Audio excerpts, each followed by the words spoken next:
น่ะเบานิวเป็นน้องจะได้โดยมาจะเอิ้นมันเอื้อยได้ต้องได้เอื้อยเลยเนาะโดยเอิ้นที่หักบ่ได้บ่หยอกพี่น้องเอ้ยบ่ได้หัวเนาะโดยเอิ้นบ่ได้ตีเนาะเนี่ยน่ะเนาะมีที่หักอยู่แล้วพี่จักมีแล้วบ่บ่มีนี่แหละโอ้พี่น้องเอ้ยไอ้ป๊อบแล้วมีคำคมลายได้บ่เคยบ่มีต้องใส่แล้วมันหมดโอ้ยเราคำคมสบายดีเด้อโดยสบายดีเพียเด้อโดยสาวป๊อปเนาะโดยสาวป๊อปปี้บ่เคยมาจักเทื่อโดยแต่ทางทีมงานยังก็บ่นิ้วบ่โดยข่อยยังจื้อข่อยยังฮู้ชื่อเพิ่นเนาะเพิ่นเลยบ่อยากฮู้ชื่อข่อยก็แบบว่าบ่เคยเห็นเนาะเปียเนียวจับเราบันไดเสียงหัวเลยเอ้า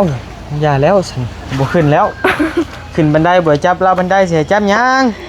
บ่ต้องจับคันบ่อยากเสียงัวบ่จับอลีบ่แม่นเอาบ่ให้จับอลีบ่บ่ให้จับขนาดเฮาก็ยังบ่จับเอาว่าความจริงคือความจริงขึ้นมาเลยบ่ต้องจับ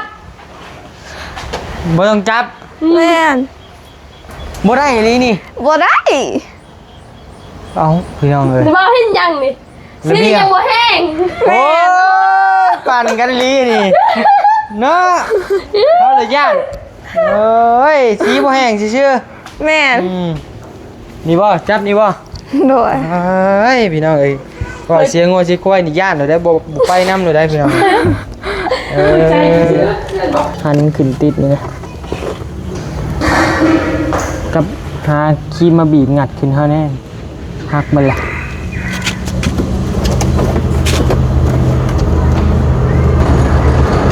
เมื่อกี้นี่เติมน้ำมันไปกันล้าน60,000พี่น้องเอ้ยเริ่มอยากมืองานแล้วใส่เอ้ยบ่มีเงินหมดแหละหมดโกต้าเลยทั้งเมเจดีเพิ่นกะทั้งเมพรพันธ์กะซอยคาน้ำมันนะพี่น้องเนาะแต่กะเติมขึ้นมาก็หมดแหละมาเพิ่มอีกกินนี่ล้านหนึ่งก็หมดแหละล้านหนึ่งก็น่าจะเมื่อฮอดเฮือนอยู่ดอกเพื่อเลาะเพื่อนั่นนี่2 มื้อหรือว่ามื้อหนึ่งเนาะก็เสือฮอดอยู่ดอกแทบจะร้องไห้เอ้ยพี่น้องเอ้ยเมื่อยใครแต่ภารกิจเฮามันเสร็จสิ้นแล้วพี่น้องเอ้ยเนาะแจกเครื่องแจกของกันแล้ว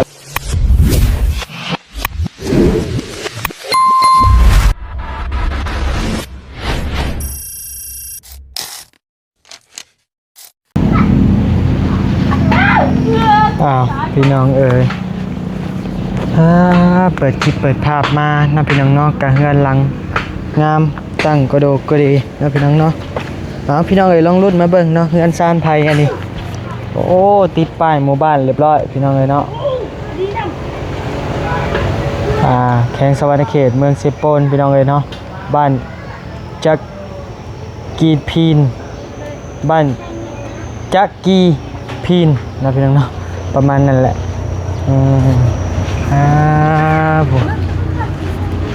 พากันเห็ดหยังกันนะหาหน่อไม้บ่สบายดีเด้อโดยเห็ดหยังหาหน่อไม้เขี่ยหาหน่อไม้หาหน่อไม้หาหัวใจเขาบ่เอาฮะมาสิเอามานี่โอ้พี่น้องเอ้ยไอ้ป๊อบแล้วมีคำคมลายได้บ่เคยบ่มีต้องใส่แล้วมันหมดโอ้ยเราคำคมสบายดีเด้อโดยสบายดีเพียเด้อโดยสาวป๊อปเนาะโดยสาวป๊อปปี้บ่เคยมาจักเทื่อโดยเห็นแต่ทางทีมงานอ้ายๆเพิ่นเข้ามานะพี่น้องเนาะโดยมื้อนี้ก็ได้โอกาสเนื่องว่าทั้งน้องไซพาเข้ามาพี่น้องเอ้ยโดยก็ครั้งแรกในชีวิตเคยเห็นข่อยอยู่บ่เคยเห็นอยู่เคยเห็นแต่ในคลิปบ่รู้จักบ่ก็บ่ฮู้ซับบ่ฮู้แต่ว่าเคยเห็นในคลิปแบบผ่านๆไปซื่อๆไปบ่ได้เบิ่งคลิปยาวหั่นน่ะชื่อเราชื่อหยังฮู้ชื่อบ่เอ้าแล้วพี่ลืมแล้วบ่ยังก็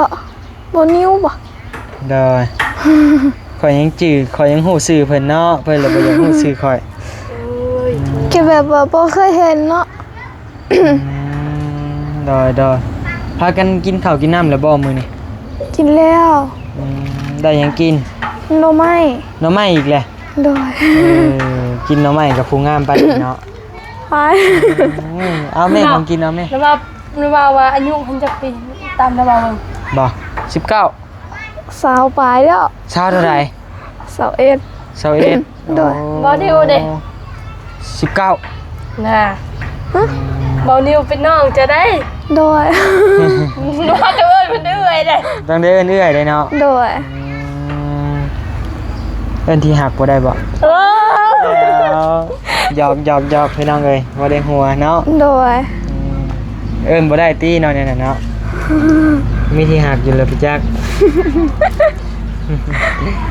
มีแล้วบ่ บ่มี นี่แหละใช้มือนี่สร้างไปใช้คือบ่เห็นเพิ่น มื้อนี้สร้างเพิ่นบ่มาเพราะว่าสร้างทั้งสร้างเพิ่นหยุดเพราะว่าทั้งลูกเพิ่นเอาผัว โดย โดย ยังโสดอยู่เจ้าน่ะ โดย บ่คิดยังเอาบ่ บ่มีไผเอา นี่แหละแม่นบ่ยันได้เจ้าบ่เอาเขาหั่นผู้งามปานนี้ใครสิบ่เอาว่าหยอกว่าม่วนว่าหัวกันเนาะพี่น้องเนาะเพิ่นทราบไปฮอดคันใดแหละน้องปั๊บบ่ให้น้องได้เนาะเอื้อยสาวปั๊บซะเนาะชื่อเอิ้นสาวซะ ก็ยังแต่บนบันไดขึ้นกับประตูบ้านใหญ่4บาน ก็ถือว่าแล้วเนาะคะแนนได้ฮอดคันนั้นเนาะ โดย บ่าวว่าเฮา2คนนี่ไผสูงหรือไผเตี้ยสิออกห่างกัน ใส่แล้วสูงกว่า แม่นว่าไงค่อยใส่เกิบบางสูงๆโอ้ให้ว่าสูง ขนา เท่า ด ไหร่ เป็น ใส่เกิบ เป็นใส่เกือบสูงได้หัน แม่น ใส่กันยังสูงกว่า เกิดมาส่งต้องทำจุย มาสีผิวได้สะ เกิดม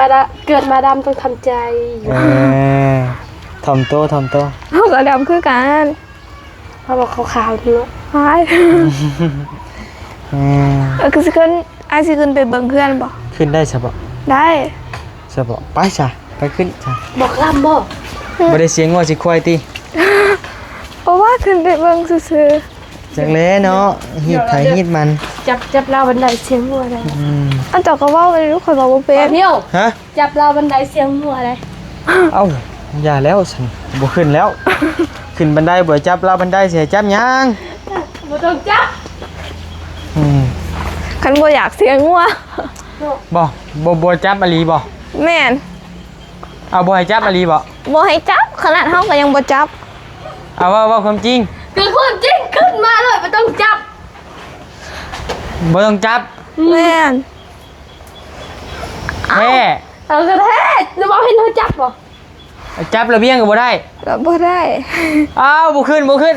เชียงงัวบ่ได้อีหลีนี่ บ่ได้ เอ้าพี่น้องเอ้ย จะบอกให้ยังนี่ ระเบี สี ยง ยังบ่แห้ง โอ้ยปั่นกันอีหลีนี่เนาะเอาเลยย่านเอ้ยสีบ่แห้งซื่อ แม่น นี่บ่จับนี่บ่ โดย เอ้ยพี่น้องเอ้ยก็เสียงงัวสิควายนี่ย่านเลยได้บ่ไปนำเลยได้พี่น้องใจชื้นเพื่อนบอก บ่ขึ้นแล้วเฮาจังได๋ก็บ่ขึ้นคะแนนเสียนี่บ่ได้คารำหยังติสีบ่แห้งซื่อ แม่น ๆโอ้ย คุณบอกเบิ้งนี่ไปจับเมื่อกี้ หากะ กับในเบาเมฆ หากะถามมาเสา บ่บ่มีก็ขึ้นแล้วว่า เสียงหัวอะไรในเบา มันบ่แห้งซื่อโอ้งามหลาย โดย บ้านในฝันพี่น้องเอ้ยเนาะ โดย ของใครหลายๆคนที่ว่าอยู่บ้านนอกโคกนาพี่น้องเอ้ยเนาะ โดยให้ดีๆจังได๋ก็ล้ม โอ้งามหลายยังเหลือ3บ้านเนาะยังบ่ใส่เนาะ โดยเป็น4เพราะว่าบ้านใหญ่เป็น2บานประตู โด ใหญ่ ยสร้างเห็นละเอียดอยู่สร้างไม่ได้ใส่นะ สร้างมาแต่บ้านสตึม โอ้สร้างในแถวนี้เองเนาะ โดย หากงามได้เป็นเห็ดเขาเหลี่ยมเขามุมดีมีไฟฟ้าบ่ ยังมีแล้วแต่ว่ายังบ่ได้ บ่สร้างเป็นเห็ดนี่มีไฟฟ้าบ่ กะมี อ๋อ ว่ายุ่งคืองามเนาะ โดย เขาเรียนพมโดยไม่ก็กบบอกหรือบริกบเลยเนาะ กบอยู่ งามดีเจยไร โดย ดีเจยไปว่าไง ดีใจ ดีเจย ไปลิน บอก โดย ซาเวียดเลย ได้ว่ามั่วว่าชั่วไปกระยามันเอาแปลเป็นลาวเอาดีเจยแปลว่าดีไร โดย ไปเอียงอ่ะนะลิฟต์ไปลงบัด เอ้าน้องนุ่งไว้แท้ประทามห้องได้เป็นห้องเราบ่ ถามมึงดูสัน ห้องได้ห้องแม่ห้องได้ห้องเราห้องเพิ่น ห้องไหนนางเอื้อย ห้องตัวนี้เป็นห้องค่อยแล้วก็ โอ้ ตัวนี้เป็นห้องแม่ เอาห้องซองเห็นผู้บ่าวผู้เล่นเนาะ แม่พอดีกูว่ามาเฮ้ย ปีนกันนะพี่ปีนกันนะโอ้ยลิ้นพันกัน ปุ้น เฮ้ยคอยย้อนเสื้อลงให้เด้อจะปีนขึ้นมาทางนี้เด้อวะ ตายแล้ว ยังบ่ได้เสียงงัวว่าซั่นนะประมาณนั้นแม่นบ่ โอ้โหแล้วไม่จะไปปีนได้เถินว่าสูงๆเนาะ โอ้ ปีนได้เด้ ว่าบ่ได้เลยเนาะยังเสียงงัว เนาะเอาคนเฮากันเนาะ ร้าย กันว่าขึ้นทางบันไดแล้วเสียงงัวเสียควาย อุ้ยขึ้นทางใดก็ได้หมดบ่เสีย บ่ แม่ อันนี้ตี้เฮือนหลังเก่า ฮะ แม่นบ่เฮือนหลังเก่าบ่ โดยตัวนี้เป็นเทือนหลังเก่า เฮือนที่บอลลี่ตกบันไดบ่ โบแมน นี่อยู่นี่เห็น จูบอล เอามั่งเลย นางเบิดแล้ว แต่ละมือไปหาหน่อไม้อยู่ไสซะ กะบางเทื่อกะอยู่ฟังนี่บางเทื่อกะอยู่เขาเอิ้นว่าได้ใดใส่เขาเอิ้นบ่เป็น อยู่เทิงอยู่ลุม ฝั่งพุ่น เบื้องพุด โดย เคยขึ้นบ่ฮอดผู้พุ่น เคยไปเอากันตัวเจนรูเนาะ แคม เป็นบ่ใครไปตาตาคันนี้ เออ เขาเอิ้นว่าเป็น แคม ไปตีนผู้ โดย เออก ะดินเฮาก็อยู่หั่นคือกัน บ่ โดย โอ้ ก็ยังมีกันเดดินอยู่ผู้ มันมีสัตว์มีหยังอยู่บ่อยู่เทิง กะมีแบบประเภทหมูป่าบ่หรื ตัว อ ลิง ว่า นี่ยัง ลิงก็มีแล้วก็อีหยังแบบตัวแบบ่ ตัวแบะตัวพานติ บ่ฮู้คือกันเพิ่นเอิ้นบ่เป็น ตัวพานเลยคล้ายๆตัว ประ แบะ กันกีกันตัวจิแนะเป่าให้วะ อะไร เธอพูดอะไรกัน ผ่าน อ๋อมันคือแบะบ่ โดย บ่ซั่นกะบังเอาบังเอาบัง ผ่าน ผ่านบ่ไปลง ผ่านลงพาลงแน่ อย่าจับบันไดเด้อเชียงมัวแท้เด้บัดลงนี่ มันจะค่อยเอาขึ้น บ่ลงเลยนอนนี่เลยเฮา ไป นั่นแหละไปปักเสียงมัวเด้ บ่เคยยังบ่ได้จับหอด จะเป็นคนเพื่อน บ่จับเดี๋ยวมันยันตกนั่นติเจ้าตกขาหักกับเสียงว่าสิควายเฮ็ดจังได๋โอ้บันไดยังบ่แน่น ระวัง ตีเล่น ฮึบ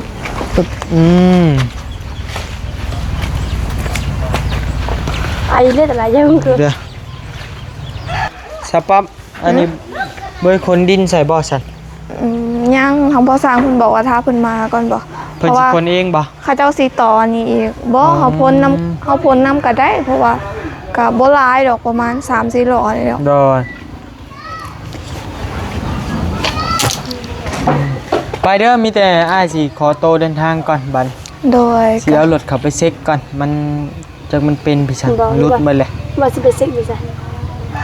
มันจะอยู่วันดงมาแล้ว บันดงนั่นแหละ กาขอบคุณทางผู้ใหญ่ใจดีแล้วก็ทาง FC ปาลุงนำเด้อที่เขามารับชมคลิปนี้ แล้วก็ขอให้อายเดินทางปลอดภัย ขอให้พระเจ้าอวยพร สาธุว่าอะไรกันอยู่นี่เป็นชนเผ่าบ่เผ่าหยัง เอา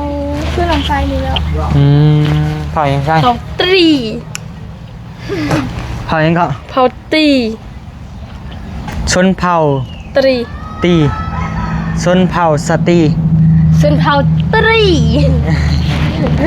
ชนเผ่าสตรีนี่ ส่วนเผาตี บ่ให้ว่าหมายความหมายซื่อๆสตรีนี่คือว่าผู้หญิงงามได้ ส่วน ชื่นใหญ่เลยเอ้ยใครเลยไปโอเคเด้ออยู่ดีมีแฮงเด้อส่งมาลำรวยไปโดยทึดสวัสดีมาได้เชยหลุดเจ้ากะฮะมาได้เชยโอ้ยฉันนี่ได้อยู่เป็นยังไงค่าบ่ค่าดอกโดนแล้วบ่ได้เห็นหน้าว่าเสียงเนาะโดนทำไรหลุดช่องจมือโดนให้ฉันน่ะไอ้บุญสารวัตรบ่จันบ่มันเพื่อนได้ขึ้นมาว่านนี่บ่มาเมื่อวานกับลูกเห็นอยู่รถจะจอดนี่น่ะเขาไปหาแม่น้องเอิงได้เหมือนกันแม่นบ่มืดนี่แล้วไปใช้ต่อให้จังว่าไอ้บัญชีขนาดก็สิเข้าไปบ้านทึบมิมีจะเคสอยู่นะมีอยู่เคสนึงหั่นกันแล้วสิเข้าบ้านแก้งดวงในบ่ได้แล้วมันทางมันโหดพดเกินคาราเบลโดยต้องโฟวินเนาะโฟวินแต่โฟวินก็ยังนักเลยเพราะว่ามันเป็นเนินมันไหลเองเป็นตุ๊กมันบ่ได้ยังโดยเอาไปก่อนบัดนี้เดี๋ยวเอารถไปเข้าเช็คก่อนเป็นยังไงจักรุดมาแล้วอีหยังกระรุดไปให้เพิ่นหันนอนให้ก่อนโอ้เบิ่งได้ปวดหัวอยู่นี่ฮะปวดหัวอะไรผมยังตกอยู่ซับเนาะโดยยังกระรุดโกบเก็บรุดมาเลยในสุ่มตีนน่ะดีเนาะชีวิตนี่โดยสู่ชีวิตแต่ชีวิตสู่กับโอ้อีหยังต่อไปโอเคจังหวะกันเนาะพี่น้องพี่น้องเลยแวะเติมน้ำมันก่อนน้ำมันจะหมดแล้วเมื่อไปครึ่งทางกี่นี่จักจิตกเท่าไรเนาะจักสีตกจักลาก700,000เลย700,000แล้วไม่เห็น800,000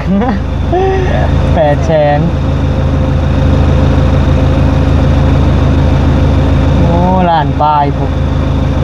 2,000 บาท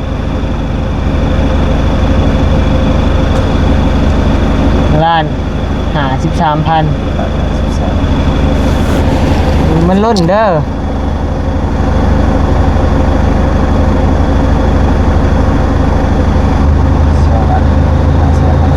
โอ้พี่น้องเลยพี่นึกดีเป็นไงฮะยังใจยังใจแล้วใจหมดเลยว้าวบ่กันว่าสิออกกะคิดว่าดิเจ้าใจกันเอ้ยสแกนนี่ยังซอยกันไปกันมามันจำเป็นแล้วไปเดินทางนี่เป็นซอยเป็นเงินจนโตว่าเดี๋ยวออกกันคนขึ้นก็ได้บุเป็นยังเจ้าก็ไม่ได้ออกมาอย่ามาเนี่ยนะสบายมากสบายบ่สบายเป็นไรใส่กันนั่นแหละเดี๋ยวออกกันไม่ยังเดี๋ยวถ่ายแป๊บนึงเลยใช่จับนะบ้างนะเอารถเข้าศูนย์ก่อนที่นั่นเลยบ่แม่นศูนย์ดอกห้างนี่แหละเน็ตก็พอได้ยูตี้บ่อยขอเบิ่งได้ปะ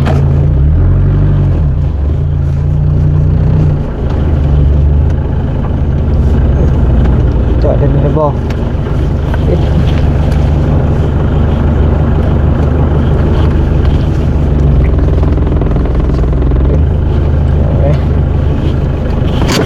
นั่งถ่ายอยู่รถก็ได้จ้ะ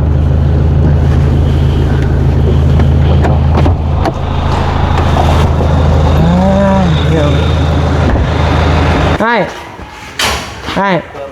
หันหนอดนี่เฮานี่มันรุดมาเลยบ่ถามเนาะซุ่มล่อนะซุ่มล่อใช้สแคมให้มันเนี่ยโอเคนี่แหละหันขึ้นติดนี่นะกับหาคีมาบีบงัดขึ้นเฮาแน่หักมันละ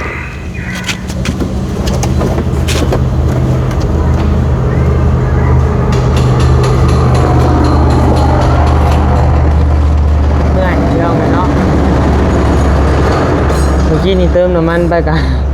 ล้าน60,000พี่น้องเลยเริ่มอยากเมื่อแล้วใส่บ่มีเงินหมดโกต้าเลยทั้งเมเจดีเพิ่นกะทั้งเมพรพันธ์มันจะซอยคาน้ำมันแล้วพี่น้องเนาะแต่กะเติมขึ้นมาก็หมดแหละมาเพิ่มไปอีกกินนี่ล้านหนึ่งก็หมดแหละล้านหนึ่งก็น่าจะเมื่อฮอดเฮือนอยู่ดอกเพื่อเลาะเพื่อนั่นนี่2 มื้อหรือว่ามื้อหนึ่งเนาะแต่เสือฮอดอยู่ดอกระบาว่าหอดเพื่อนระบาใส่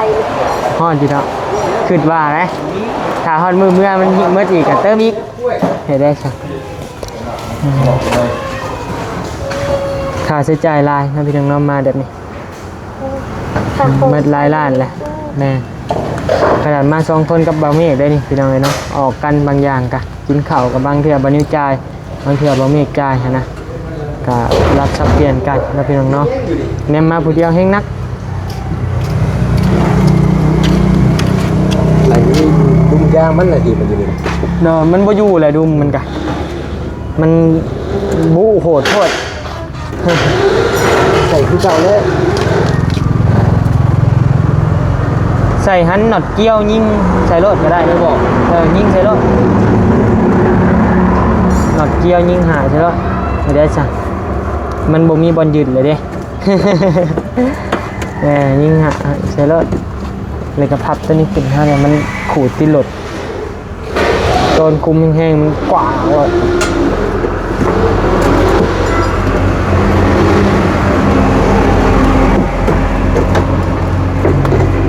ไปแจกเครื่องมือวางใหญ่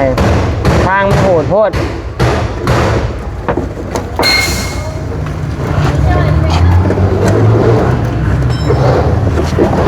กันเปลี่ยนแก้มใหม่เท่าไรเนาะ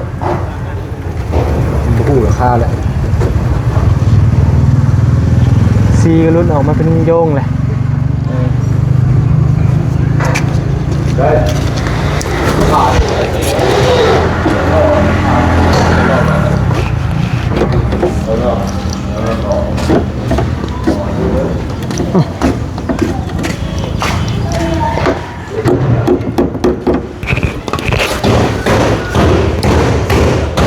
คือถ่ายชูงเลยเฮ้ยเราเป็นมาซ่อมให้ก่อนพี่น้องแล้วก็ตัวนี้รุดน้ำยาเพื่อนเอาหลอดเบอร์ชิปมาหันใส่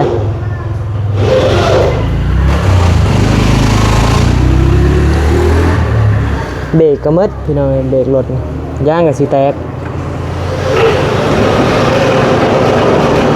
กันซื้อเส้นใหม่กับเส้นละ3,500นะพี่น้องหักโฮมเงินซื้อก่อนเส้นมือหนึ่งเลย3,500แทบจะร้องไห้เอ้ยพี่น้องเมื่อยใครแต่ภารกิจเรามันเสร็จสิ้นแล้วพี่น้องเนาะแจกของกันแล้วหมดละ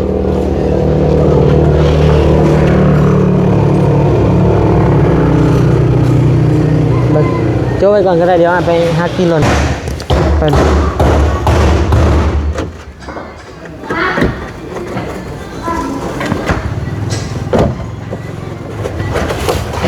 ตะปูเกี้ยวเลยได้พี่น้องเลยเบอร์ว่าอะไรเรื่อง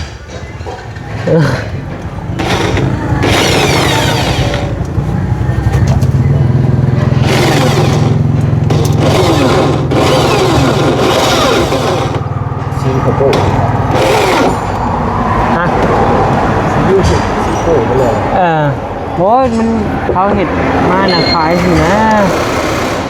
การซื้อบ่ได้เบิ่งคักเบิ่งบ่เป็นพร้อมแหละมันยำเละแหละ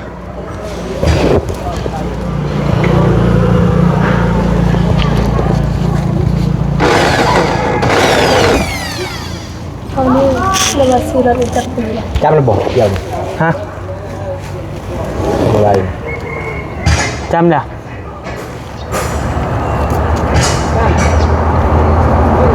ซื้อรถนี่ได้2 ปีปลาย3 ปีแล้วฮะมันเป็นรถมือสองเด้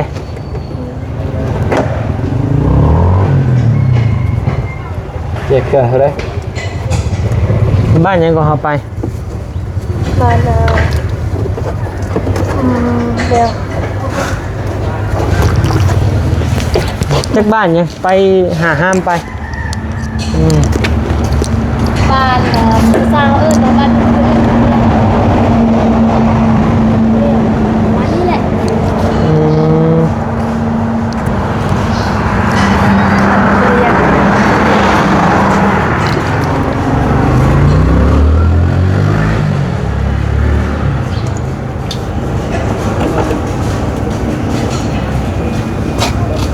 น้ำตาที่เสียอย่าแล้วเห็นได้ซะ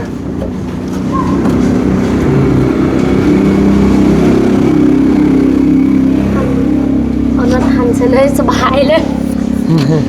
ได้ฉันบ่มีเนาะใส่แบบนี้แหละ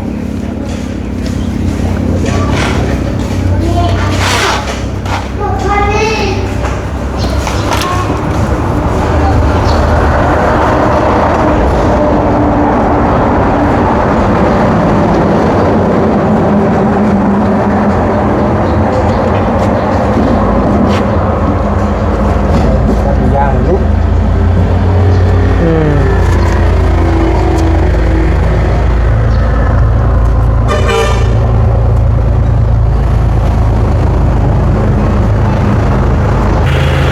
แล้วแหละพี่น้องเลยเท่าไหร่ไง20,000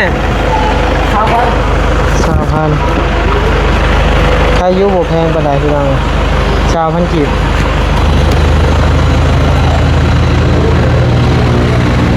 ขอบใจหลายขอบใจไปไหมพี่น้องเลยเนาะทางวันนี้ก็จะขอโต้ลำลาก่อนเดี๋ยวพบกันใหม่เด้ในคลิปหน้าสำหรับคลิปนี้ลาไปก่อนแล้วบ๊ายบายฝากเป็นกำลังใจวันนี้นะพี่น้องเลยเนาะ